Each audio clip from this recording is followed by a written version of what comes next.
नमस्कार दोस्तों, आज हम चर्चा करेंगे योग क्या है। योग दर्शन के अनुसार, पतंजलि योग सूत्र के अनुसार योग किसे कहा जाता है और योग की सही परिभाषा क्या होगी। पतंजलि योग सूत्रों के अनुसार योग दर्शन में चित्त की वृत्तियों का सर्वदा रुक जाना योग कहलाता है। चित्त की वृत्तियों का पूर्णतः निरोध यह एक ऐसी अवस्था है जिसे कबीर ने श्रुति कहा है। यह केवल उस अवस्था में पहुंचा देता है जहां पर व्यक्ति शून्य अवस्था के काफ़ी करीब होगा। यहाँ केवल दृष्टा ही रह जाता है और सभी प्रकार की वासनाएं पूर्णतः विलुप्त हो जाती हैं। यही आत्मज्ञान की स्थिति निर्मित होती है।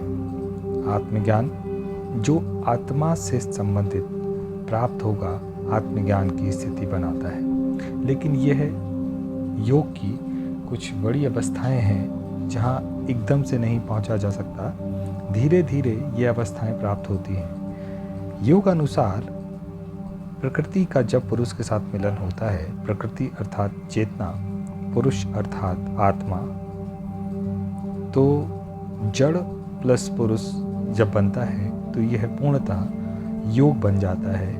इसे हम सृष्टि का नाम देते हैं, जिसे हम सृष्टि के साथ सृष्टा अर्थात दोनों का अर्थ योग के साथ जुड़ेगा। योग दोनों का जोड़ ही योग कहलाएगा।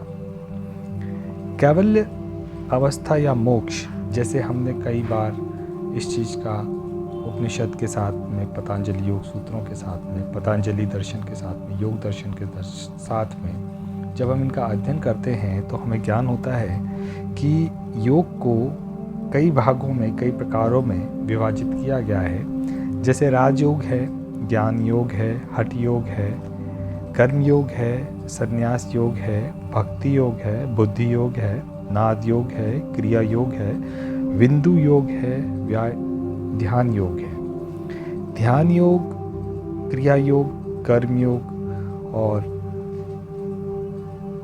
प्रेम योग भी इसमें शामिल किया जाता है। जैसे मीरा ने जो किया था वो प्रेम योग था। एक प्रेम योग से उन्होंने ईश्वर को पा लिया था।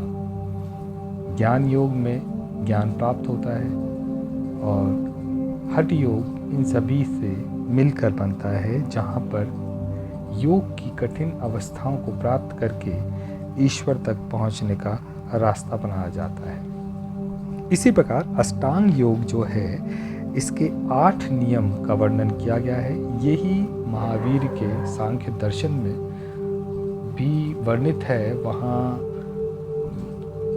उन्हीं नियमों का वर्णन किया गया है, जैसे कि अष्टांग योग में यम, नियम, आसन, प्रत्याहार, धारणा, ध्यान, समाधि।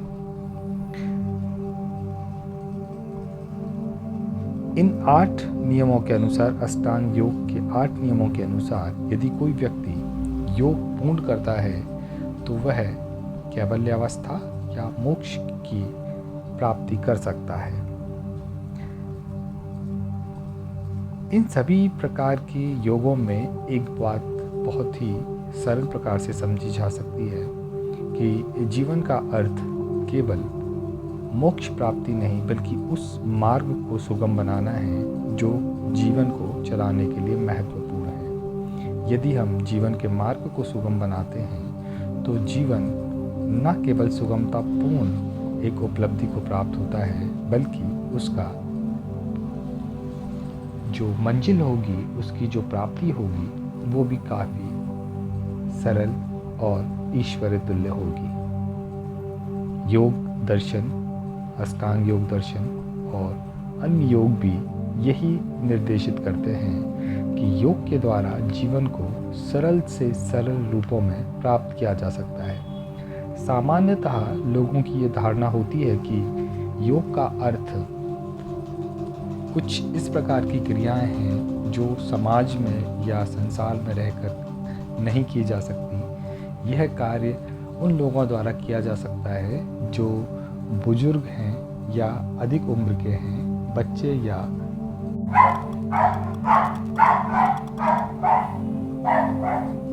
और योग दोनों का जो सामूहिक प्रभाव है वो न केवल बुजुर्गों के लिए बल्कि सभी वर्ग के युवाओं और बच्चों के लिए, उनके जीवन के लिए अत्यधिक महत्वपूर्ण होता है। धन्यवाद।